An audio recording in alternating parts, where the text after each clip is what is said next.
Hello and thanks for joining us. To our viewers here in Korea and around the world, it's 6 a.m. on Monday, April 21st here in Seoul. I'm Mark Broom. The sun is rising here in Korea, but it looks set to be yet another dark day for the nation. The death toll from the Sewol-ho ferry sinking rose to 59 overnight, but search and rescue operations have been hampered by poor weather conditions in Jindo. 243 people, mainly children, remain unaccounted for. We await news of any survivors, but the chances are extremely bleak. Almost 5 full days since the ferry went down. For the latest updates on the ongoing search and rescue efforts, we connect live to our Ji Myung-kil standing by at the Paengmok-hang harbour, which is the focal point of the rescue operations. Myung-kil, it's looking an increasingly desperate situation.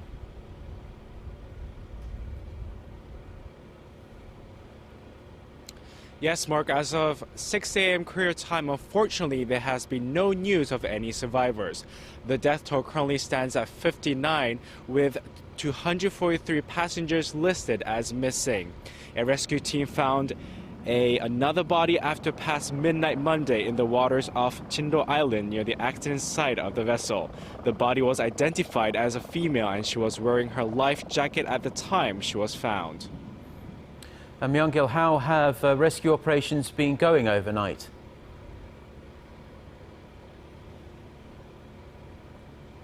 Yes, since Sunday night, authorities have been using remotely controlled submersibles to try and find any survivors or bodies. The rescue team was also able to connect a 50-meter guideline to the bottom part of the vessel. The divers are searching into the third floor and the cafeteria of the sunken ferry, but as of yet, no survivors or bodies have been found.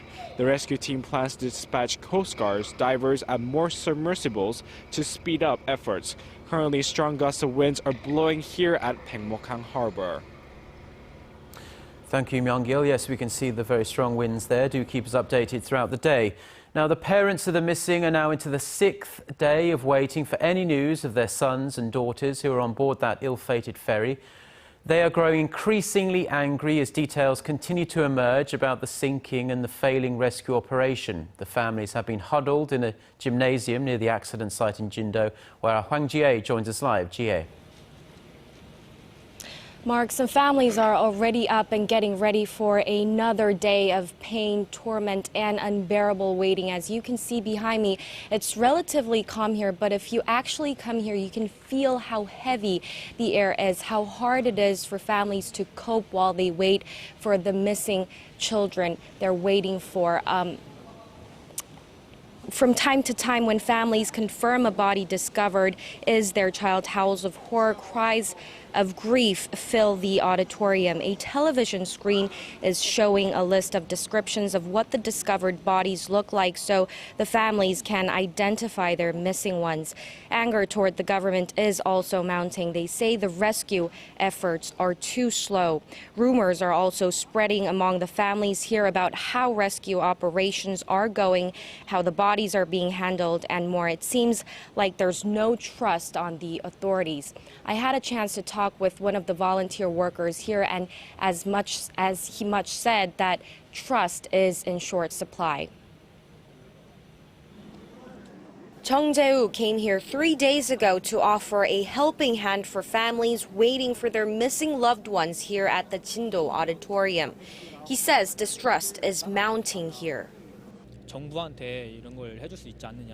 The government is not giving out exact answers to what the families here have asked for, so their anger seems to be running to an extreme.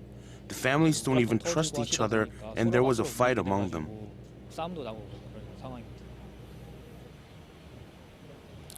Mark, I also had a chance to talk with the families here who are waiting for their children, and they could barely speak. As I started the conversation, they got all teary. They were unable to speak. Mark?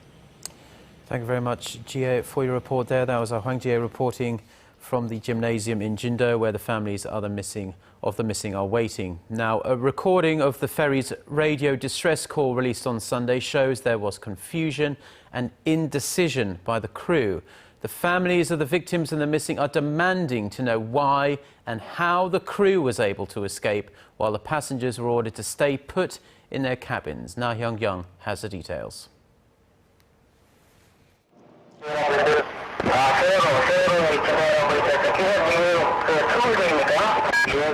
Even if you speak Korean, it's difficult to make out what the two sides are saying. But what's evident is that the situation sounds quite dire. The joint investigation team composed of the police and the prosecution released the transcript on Sunday. The Sewol-ho ferry and the Jindo Vessel Traffic Service, which is the Marine Traffic Control Center, made contacts 11 times and communicated for 31 minutes. The control center first contacted the sinking ferry at 9:06 a.m. Wednesday. At 9:12 a.m., the ferry was already severely tilted. The crew member who was talking to the control center already knew that the people on board were not able to move. The control center told the ferry that the captain needs to decide whether to order passengers to abandon the vessel. That was around 9:25 a.m., but the ferry said it was unable to make announcements because the speaker system was down. And the last time the two made contact was at 9:37 a.m. when the ferry told the control tower that only the people who were able to escape to the left side of the ferry were able to leave the vessel. Whether the captain was in the steering room when the communications were being made is still unknown. Captain Lee Jun-seok is arrested and formally charged for escaping the ship before the passengers. Further investigation will determine whether the captain in fact did neglect his duty by not promptly notifying the passengers about the situation during that 30-minute time frame. 나현경, Arirang News. The site of the accident, Jindo, and the city most touched by the tragedy, Ansan, have been declared special disaster areas. This means they will now have access to special emergency funds and the government will cover the vast majority of the costs. For more on this, we connect live to our Shin Se-min standing by at the news center. Se-min. Good morning, Mark. As you say, the government has officially declared the two areas affected by the accident special disaster zones. Ansan in Gyeonggi-do province and Jindogun County in the southwestern province of Jeollanam-do are the two areas designated. Ansan is where the Tanwon High School is located, and the students there made up a majority of the passengers on board the ill-fated ferry. And Jindo is where the Sewol-ho ferry capsized last Wednesday, and it's also where Paengmok-hang harbor is located, the closest harbor to the accident site. These two areas will be able to receive state funds that goes to search and rescue operations. And local taxes, including acquisition tax, will also be waived for those in the area. Other general taxes will also be reduced, will either be reduced or the deadline for the payment will be postponed for up to 9 months. Also, financial assistance will be provided for the victims and their families, including those still waiting for news of their loved ones. Now, a clearer picture has started to emerge on the time around the capsize with the release by the Coast Guards of that conversation we heard in the report before between the vessel controllers and the ship. But prosecutors are also broadening their investigations into the crew and also the ferry's operator. Yes, Mark, prosecutors say they will look into the mistakes made while sailing the ferry, the botched evacuation attempt, and early rescue efforts, and other related matters such as the extension of the cabin on the ferry. The Cheonghaejin Shipping Company will also be investigated, as well as some 20 crewmen and the captain Lee Jun-seok. The prosecutors also banned the family that owned the shipping company from leaving the country, as the investigation may be extended. A special task force will be also organized for the urgent investigation on the case on the cause of the capsizing. Cases of phone scams and smishing, or the SMS phishing for text messages designed to lure naive people after the ferry disaster, will also be thoroughly investigated. And the investigators have also requested to search and confiscate files from the popular messaging application KakaoTalk here in the nation to try and place together the accident using the text messages sent and received by the passengers on board. And the Messaging Corporation has agreed to fully cooperate in the probe. Mark? OK, thank you very much for the update, Se-min. We'll connect to you throughout the day. Now, the families of the missing are clinging on to the hope that their loved ones will be found alive, but most are preparing themselves for the worst now. Our Kim Ji-yeon is standing by at the Korea University Ansan Hospital, where many of the families are gathered. Ji-yeon.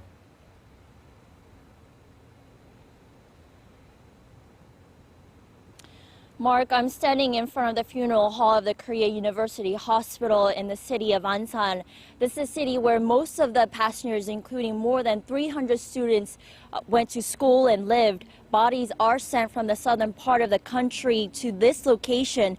And family, friends, and the community are gathering here to mourn and grieve for the young victims of this tragedy. A group memorial altar is scheduled to take place on Wednesday at the Ansan Olympic Memorial Hall for the schools and teachers. Back to you, Mark. The people directly affected by this are understandably devastated, but how are the residents of Ansan coping?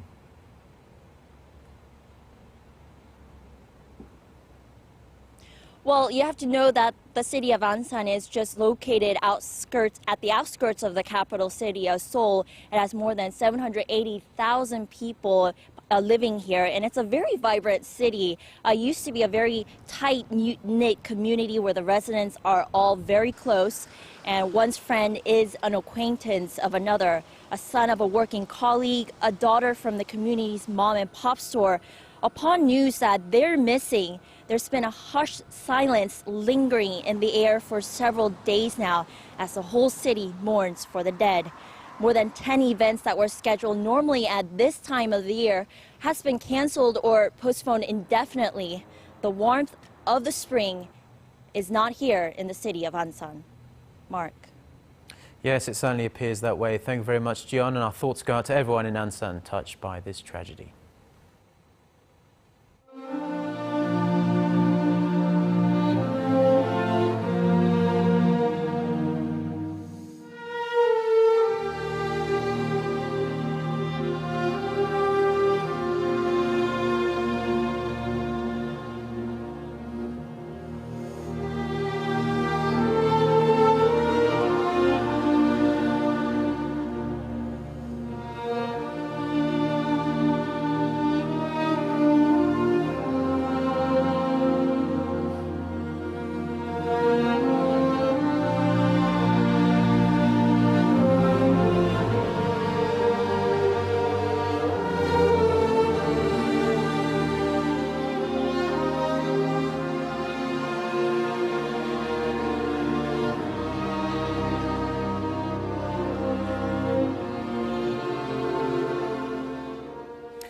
The investigation of this disaster shows so much went wrong in the initial moments of the accidents. Experts refer to the window of time when the chance of survival is highest as golden time, or the golden hour.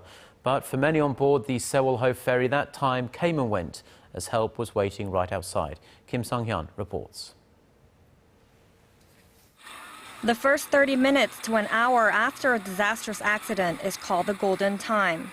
It is the period of time in which crucial decisions must be made in order to ensure a better chance of survival for those in peril.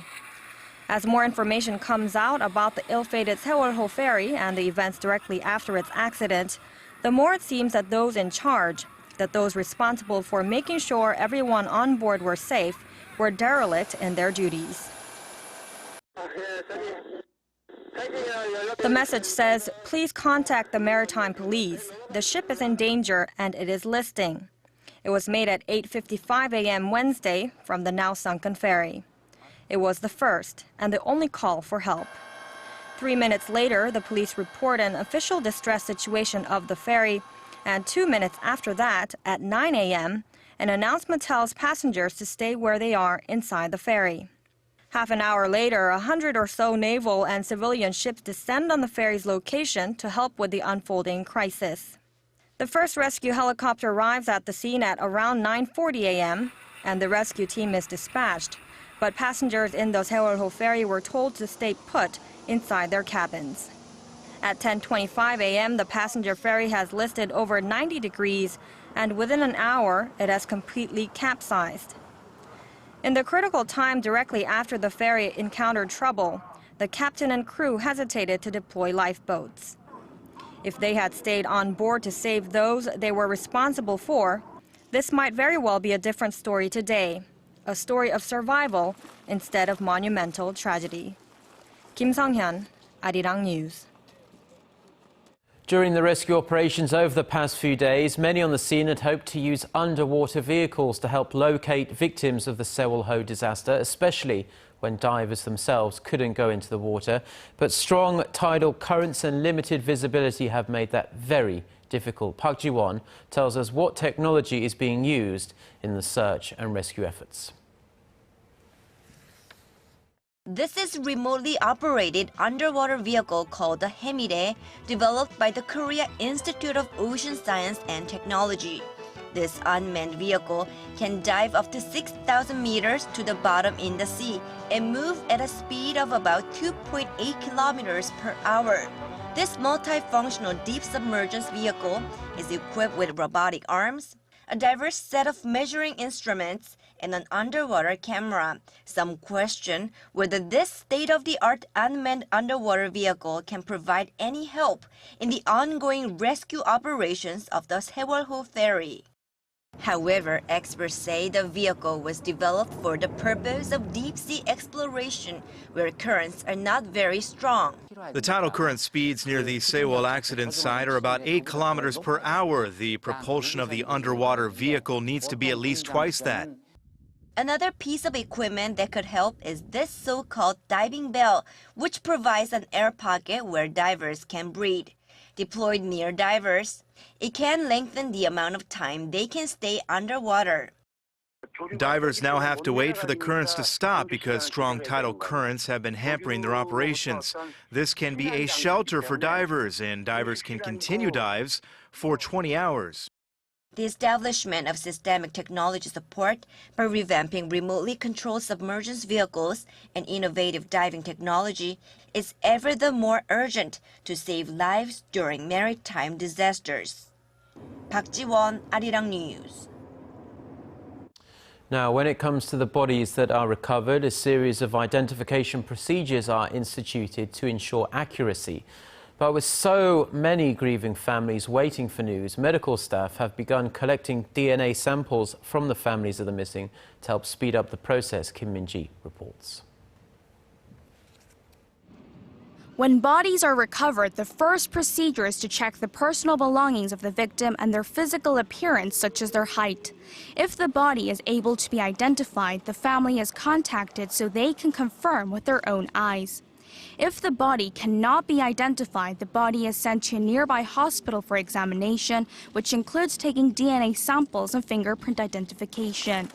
Blood tests and biopsies are taken if the recovered body has been severely damaged. However, with fears of a sudden rush of bodies being recovered at once and complaints that the procedures have been inefficient, medical experts have begun collecting DNA samples from relatives of the missing passengers. Tents to collect DNA have been set up beside the auditorium, where many families of the missing passengers have been spending sleepless nights, as well as at the Paengmok-hang harbor near the site of the accident. While rescue divers are putting in great efforts to search for survivors and recover bodies, the time that has passed and the harsh conditions at sea could now make it difficult to identify the bodies. Almost 90% of relatives of the missing have registered their DNA. Although they are still clinging on to hope their loved ones are still alive, some are preparing for the worst. My wife still wants to believe our child will come back alive, but looking at the situation now, I just hope our child's body comes back soundly at least. With unfavorable weather and harsh conditions at sea hampering rescue efforts, the physical and mental health of the families are also deteriorating by the minute. I took care of my niece for 11 years. I'm so upset. I told her to have a safe trip and she said yes. Since then, I've heard nothing. Navy officials say the DNA samples will be analyzed as soon as possible. The DNA samples will be sent to the National Forensic Center to see if they match with the victims. Kim Min-ji, Arirang News. Even those who are not directly involved in the ferry accident can display symptoms of post-traumatic stress disorder. That's what's happening to the people of Ansan as the second-year students of Ansan's Danwon High School were aboard the Sewol-ho ferry. Son Jung-in reports. The entire city of Ansan is deep in sorrow. It has been a heart-wrenching time for everyone, even for those who are not directly affected by the disaster. I see the same news every day. The media are all covering the story 24 hours a day now, and all of the mothers are crying watching it. Many have complained of sleep disturbances at night and poor concentration during the day. All of the residents here are depressed and saddened by the accident. We are also angry, thinking about why this happened in the first place. The entire city is prone to post-traumatic stress disorder, which often occurs after a person has gone through an overwhelming life experience such as this. Back in 2001, after a terrorist attack in New York on 9/11, some 532,000 people were said to have been suffering from post-traumatic stress disorder, which made it hard for them to go through their lives while feeling a sense of normalcy for the next month or more. Even an indirect experience through TV or the internet can have a similar impact and produce stress. It's not only the survivors and the families of the missing who are at risk for PTSD, it's also witnesses and rescue operators. But it's the students and teachers from Danwon High School who are assumed to be suffering the most. They can suffer from insomnia, nightmares, and flashbacks of past traumatic events. In extreme cases, they can have a hard time adapting to their social life, and in extreme cases, it can even lead to suicide. Symptoms of PTSD can even show up years after an accident, so it is important to keep an eye on anyone with the condition. Experts recommend that people suffering from PTSD see a doctor if they have distressing dreams or a sensitive reaction to their surroundings. In addition, they advise parents and adults to talk with young children and teenagers about the news and limit their exposure. 손정인, Arirang News.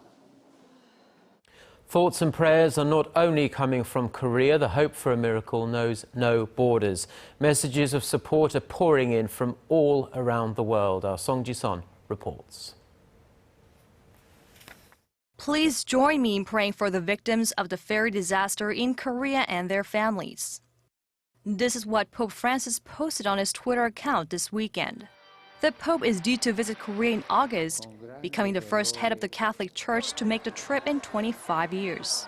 Pope Francis is just one of the countless people who are grieving for the victims of the capsized Seoul ferry around the globe. English Premier League football club Manchester United tweeted that, "Our thoughts are with everybody affected by the ferry disaster in South Korea." Arsenal defender Per Mertesacker tweeted, "My compassion to the families and people in Korea being affected from the Seoul accident," adding in Korean that he prays for a miracle.